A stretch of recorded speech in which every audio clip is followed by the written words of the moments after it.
Anong masabi mo sa paglabo ni Mamang Duloy? Ah. Anong masabi mo na naghalab mo si Paring Duloy? Ah. Bakit ganyan ang hanap buhay din sa Quezon? Pag hindi maglukad, maglabno. Agoy. Bakit ganyan? Mahal na alabno ay 100 ang kilo ay. My goodness ay. Talaga. Oh, may tricycle.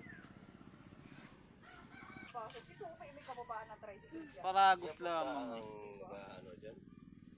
Magandang araw mga idol. Naito po kami sa bahay ni Duloy, Birbo. Yan o, para lab na yan, ang kalwit. Ito ang hanap buhay dati ng kalwit. Dami lab no. Ngayon, hanggang ngayon, oo. labno pa rin. Ayun, kita ninyo ang lab no ni Paring Duloy. Madami yan. Kahit walang bra, nalab na yan. Oo. Paring sige yan. Huwag na ito magkano mo dun. Gusto sumakay sa tricycle ay. Wala nga ni tayo pamasahe, hindi tayo masakay doon sa tricycle.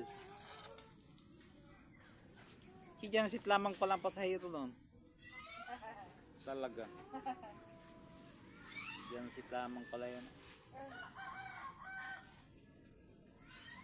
So magay na sa camera. Hi, hello. Kumusta ka mo diha mga idol? Kumusta ka mo?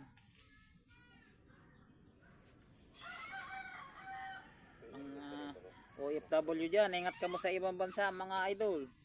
Paring Duloy, naghalab mo lamang si dito sa kalwit. Paggalaya. Masakay, gusto ni Budoy sumakay sa tricycle.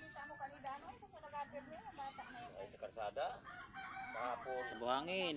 Ay, karsada. Sa buhangin. Ay, karsada. Nagkisunit kahapon. Maghapon-hapon dyan. Hindi.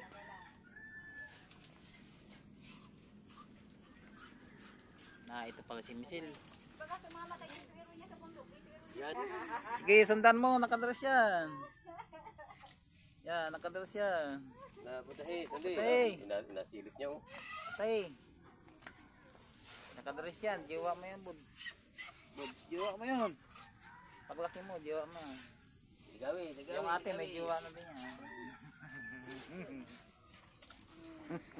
Magiting ka sa ulo sa Batangas, baka hindi ka sumama. Huwag ka.